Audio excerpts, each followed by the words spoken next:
सासू माँ आने वाला बच्चा अकेले मेरी जिम्मेदारी नहीं है। अब ये बहू कहाँ चली गई? थाली में रोटी नहीं है और तेरे पापा खाने के लिए बैठे हैं और ये महारानी गैस खुला छोड़कर बाथरूम चली गई। जा उसकी चोटी घसीट कर उसे ला। बहुत नाटक हो गया, ऐसे कामचोर बहू किसी को नहीं मिले। विमला जी लगातार बड़बड़ा रही थी। मोहित गुस्से से भरा होकर बाथरूम का दरवाज़ा पीटता है तो वहाँ आ रही आवाज़ों को सुनकर उल्टे पाँव दौड़ आता है। मम्मी, वो तो तेज तेज उल्टियाँ कर रही है, मुझसे ये सब देखा नहीं जाएगा। आप जाकर उसकी पीठ सहला दो। ओह, बड़ा आया जोर का गुलाम। अरे, उल्टियाँ ही तो हो रही हैं, कोई चक्कर खाकर तेरी पत्नी मरने वाली तो नहीं है। अब ज़्यादा फिक्र मत कर, टिफ़िन पैक रखा है, चुपचाप दुकान पर चला जा। पहले ही देर हो गई, बोनी का समय हो गया है। मोहित सिर झुकाए चला गया। उसे अपनी पत्नी की फिक्र तो हो रही थी, पर वो वहाँ अपनी माँ के डर से रुक नहीं सकता था। मोहित दुकान चला जाता है। थोड़ी देर बाद रश्मि बाथरूम से निकलती है और कहती है, मम्मी जी, मेरा दिल कच्चा हो रहा है, घबराहट हो रही है, उल्टियाँ भी रुक नहीं रही। रोटी की गंध मुझसे बर्दाश्त नहीं हो रही है। मुझसे रोटियां नहीं बनाई जाएगी, मुझे जाने क्या हो गया है। अरे बहू, तू फालतू बात का बतंगड़ बना रही है, कुछ नहीं हुआ है। गर्भ ठहरा है, तू माँ बनने वाली है और ये सब तो शादी के बाद होता है, कोई बड़ी बीमारी नहीं है। चुपचाप से रसोई में आ जा, ढेर सारा काम पड़ा है और माँ बनने वाली है तो ज़्यादा नखरे मत कर। तू कोई पहली बहू नहीं है जो माँ बन रही है। मैंने भी इतने सारे बच्चे जने हैं, पर मजाल कभी काम से जी चुराया हूँ। मैं माँ बनने वाली हूँ। एक पल को ये सुनकर रश्मि के चेहरे पर खुशी आती है, पर दूसरे ही पल सास के कड़वे बोल सुनकर उसका चेहरा उतर जाता है और वो रसोई में जाकर काम में लग जाती है। मन तो हो रहा था थोड़ी देर बिस्तर पर लेट जाए, पर बहू तो काम करती अच्छी लगती है, चाहे उसकी तबीयत खराब हो, चाहे वो माँ बनने वाली हो। आराम उसकी किस्मत में है ही नहीं। रश्मि रसोई का काम निपटा लेती है और उसे भूख भी लगने लगती है, पर उसका रोटी खाने का मन नहीं हो रहा था। कुछ चटपटा खाने का मन था। वो डिब्बे में नमकीन ढूंढने लगती है, तभी उसकी सास फिर से चिल्लाती है, 2 रोटी सब्जी काफ़ी नहीं है जो नमकीन पर टूट रही है। नमकीन मेहमानों के लिए रखी है, चुपचाप डिब्बा रख और जो मिल रहा है खा ले। अपनी जुबान का चटोरापन काबू में रख। बच्चा पैदा कर रही है, कोई नया काम नहीं कर रही है। रश्मि मन महसूस कर रह जाती है और चुपचाप रोटी सब्जी खाती है, पर उससे वो खाई नहीं जा रही थी। विमला जी और 10 काम बताकर आराम करने चली जाती हैं।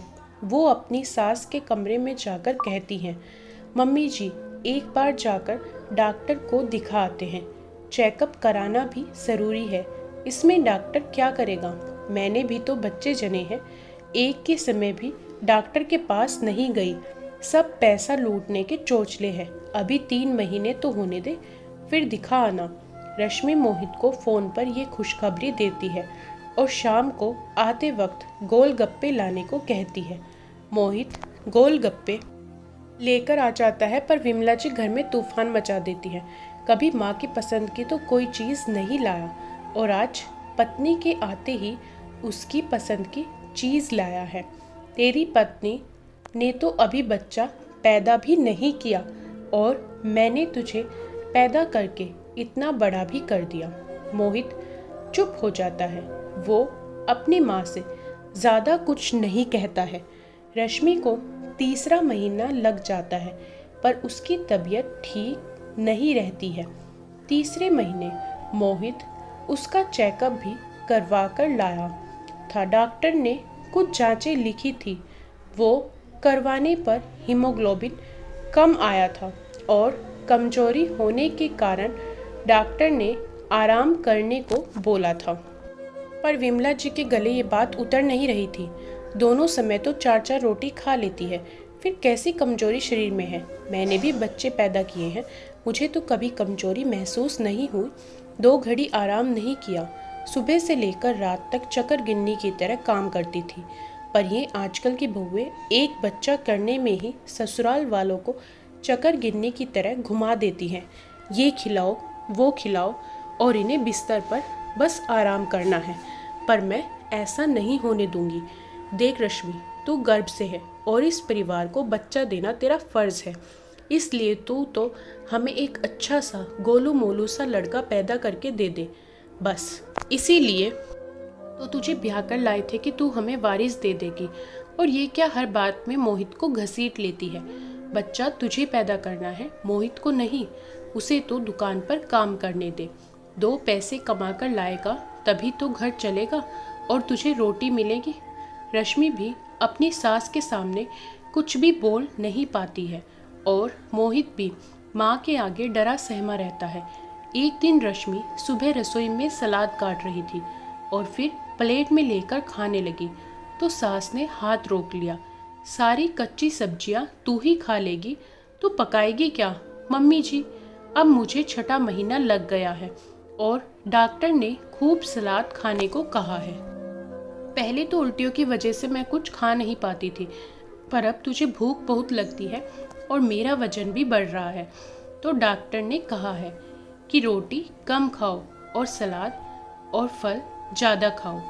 ये सुनकर विमला जी गुस्सा हो जाती हैं। ऐसी कौन सी डॉक्टर के पास जाती है? हमने तो रोटी खाकर ही आराम से बच्चे जने थे, तुम लोगों के तो बहुत नखरे हैं। फिर रसोई की ओर नज़र दौड़ाती है। ओह, पूरी रसोई बिखरी हुई है, सिंक बर्तनों से भरा हुआ है और महारानी को सलाद खाना है। ये सब छोड़, पहले रसोई तो संभाल ले, बर्तन निपटाकर रात के खाने की तैयारी कर ले। हम क्या भूखे रहेंगे? रश्मि हर बहू का कर्तव्य होता है वो ससुराल में सास ससुर की सेवा करे और उन्हें समय पर खाना बना कर दे, पर मैं आजकल देख रही हूँ तुझे बहुत आलस आता है, काम भी धीरे धीरे करती है, ज़रा भी काम पर ध्यान नहीं है। तू कोई दुनिया की पहली बहू नहीं है जो माँ बन रही है, सिर्फ अपना और अपने बच्चे का ही ध्यान रखती है। सास ससुर की तो तुझे ज़रा भी परवाह नहीं है। ये कहकर विमला जी पाँव पसार कर सोफे पर बैठ जाती है। रश्मि का वजन भी बढ़ गया था, सांस भी फूलती थी, पैरों में सूजन रहने लगी थी, पहले की तरह फुर्ती से काम नहीं कर पाती थी। गर्भावस्था में वैसे भी थकान जल्दी आ जाती है। सास की 2 घड़ी आराम करने नहीं देती थी, वो तो बस चाहती थी बहू मशीन की तरह लगी रहे और हर काम कहते ही कर जाए। पर रश्मि कमज़ोर होने के साथ साथ बीमार भी हो रही थी। दिन भर शारीरिक रूप से तो थक तो जाती थी, उस पर दिन भर सास के ताने, उलाने, शिकायतें उसे मानसिक रूप से भी परेशान कर रहे थे। अपने पति मोहित को कुछ कहती, पर मोहित अपनी माँ को कुछ बोल नहीं पाता था। वो बस कमरे के अंदर ही रश्मि का साथ दे पाता था। रश्मि को अब 7वां महीना लग गया था। अब वो और भी परेशान रहने लगी थी, रात भर सो नहीं पाती थी और सुबह जब आँख लगती तो उठने का समय हो जाता था। अब तो विमला जी उसे रोज देरी से उठने का ताना देती और फटकार लगाती थी। उनकी यही अपेक्षा रहती थी कि बहू पहले की तरह 5 बजे उठे, जल्दी से काम निपटाए और सास ससुर की सेवा भी करे। मोहित कुछ बोल नहीं पाता था, वो अपनी माँ का सम्मान करता था और उनकी किसी बात का विरोध नहीं कर पाता था। एक दिन रश्मि की सुबह नींद नहीं खुली और विमला जी दरवाज़ा पीटने लगी तो उसकी नींद खुल गई। बहू, जल्दी कर चाय बना दे, तेरे ससुर जी चाय के बिना बैठे हैं। उस दिन रश्मि में न जाने कहाँ से हिम्मत आ गई। मम्मी जी, मुझे तबीयत ठीक नहीं लग रही, बहुत थकान आ रही है, आज आप ही चाय बना लीजिए। ये सुनते ही विमला जी भड़क गई। तेरी हिम्मत कैसे हुई मुझे आदेश देने की?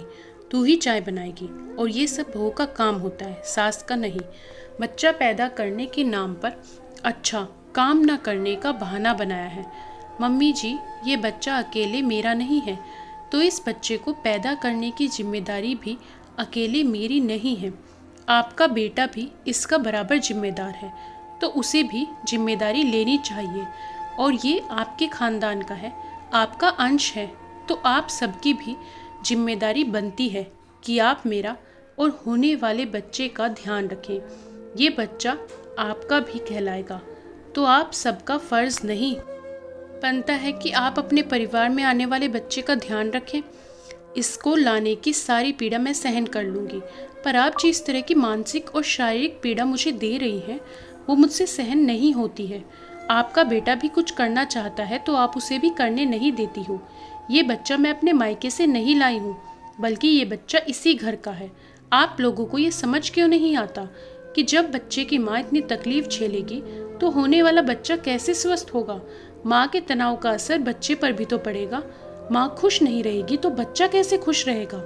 मम्मी जी, मानती हूँ आपने भी बच्चे पैदा किए हैं, आपको भी बहुत कष्ट हुआ होगा, पर ये क्या ज़रूरी है जो कष्ट आपने अपने ज़माने में भुगते उन सब का एहसास आप मुझे भी करवाएं। मैंने तो आपको वो कष्ट नहीं दिए थे, तो फिर मैं ही सज़ा क्यों भुगतूं, जबकि मेरा कोई दोष नहीं है। फिर अपने पति मोहित की तरफ देखकर बोलती है, काश तुम मुझे समझ पाते, एक गर्भवती पत्नी का दर्द महसूस कर पाते। तुमने 7 फेरे लिए थे, 7 वचन दिए थे, पर एक का भी निर्वाह नहीं कर पा रही हो। पत्नी सिर्फ पति की जिम्मेदारी, तुम मुझे समझ पाते, एक गर्भवती पत्नी का दर्द महसूस कर पाते।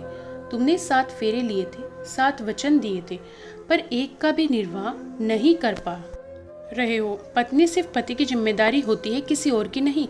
जब एक पति अपनी पत्नी का ध्यान रखता है तो उसे किसी और की ज़रूरत ही नहीं रहती है। वो एक अकेला काफ़ी होता है जो अपनी पत्नी को खुश रख सकता है। ये बच्चा आपका भी है तो आपकी भी जिम्मेदारी बनती है। आप मम्मी जी का सम्मान करते हो, ये अच्छी बात है, लेकिन मम्मी जी से डरकर गलत बात का साथ दे रहे हो। अपनी पत्नी के कष्ट को देखकर भी अनजान हो, उसके लिए कुछ नहीं कर पा रहे हो। ये बहुत गलत बात है। मेरे मन में आने वाले बच्चे के लिए कितने सपने हैं, कितनी खुशी है, पर मैं ज़रा भी खुश नहीं रह पाती हूँ। मेरे पति को मेरी फिक्र सिर्फ कमरे के अंदर ही है। आपको पता भी नहीं है, जब पति पत्नी की फिक्र करता है, उसकी देखभाल करता है, उसका हर समय साथ देता है, तो उसकी आधी पीड़ा तो वैसे भी दूर हो जाती है। अपने पति के भरोसे ही तो वो ससुराल में आती है। मैंने भी आप पर विश्वास किया था, मुझे लगा था आप मेरा साथ देंगे, पर आपने तो मुझे कष्ट में अकेला छोड़ दिया। ये सुनते ही मोहित की आंखें झुक जाती है। वो रश्मि के सवालों को सुनकर चुप हो जाता है। मम्मी जी, मैं तो ये ही मानकर आई थी कि आप मेरी माँ समान हो, इसलिए आपका हर समय कहना माना, आपके अनुसार हर काम किया, पर मुझे क्या पता था कि मेरी माँ ही मुझे इतने ताने देगी। बहू घर के लिए सब करती है, फिर भी उसके नसीब में सास के ताने उल्हाने ही क्यों आते हैं। वो हर कष्ट सहकर भी अपनी जिम्मेदारी निभाती है, पूरे ससुराल वालों की सेवा करती है, पर जब वो कष्ट में होती है तो उसे अकेला क्यों छोड़ दिया जाता है। उससे सब उम्मीद करते हैं कि वो सबका ध्यान रखे, पर जब उसे उम्मीद होती है कि सब उसका ध्यान रखें तो उसकी उम्मीद टूट क्यों जाती है। बहू और पत्नी तो जीवन भर ससुराल वालों की सेवा करती है, पर जब वो गर्भवती होती है तभी तो वो उम्मीद रखती है कि उसका ध्यान रखा जाए। कुछ महीनों की तो बात होती है, अगर इन महीने में उसे आराम और सही देखभाल मिल जाती है तो वो जीवन भर ससुराल वालों का गुणगान करती रहती है, और इन्हीं महीनों में उसे दोहरी तकलीफ़ें झेलनी पड़े तो उसके मन में ससुराल वालों के लिए हमेशा की कड़वाहट रह जाती है। विमला जी और मोहित के पास रश्मि के सवालों का कोई जवाब नहीं था। वो बहुत शर्मिंदा हो रहे थे। रश्मि, तुमने हमारी आंखें खोल दी। सास सुना जो मैंने सहा था, मैं भी तुम्हें उसका एहसास करवाना चाहती थी, पर ये गलत है। जब मैंने अपने बच्चों को जन्म दिया तब मुझे भी थकान आती थी, आराम करने का मन करता था, पर ऐसे में मुझे सब काम करना पड़ता था। बहुत सारी कड़वाहटें मन में हैं और वो कड़वाहट मैं तुम पर निकाल रही थी, पर अब ऐसा नहीं होगा, मैं भी बराबर मदद कराऊंगी। विमला जी ने कहा, मोहित, तू भी अपनी पत्नी का ध्यान रखा कर। ये गर्भवती है और ये बच्चा सिर्फ बहू का ही नहीं, हम सबकी भी जिम्मेदारी है। ये कहकर विमला जी रसोई में चाय बनाने चली गई। दोस्तों, गर्भवती पत्नी और बहू का ध्यान रखना हर पति और सास की जिम्मेदारी होती है। बच्चा होते ही सब उस पर हक जताते हैं, तो उसकी जिम्मेदारी भी सबको मिलकर लेनी चाहिए। दोस्तों आपको ये कहानी कैसी लगी हमें कमेंट में बताएं। वीडियो को लाइक करें, शेयर करें और हमारे चैनल को सब्सक्राइब करना ना भूलें।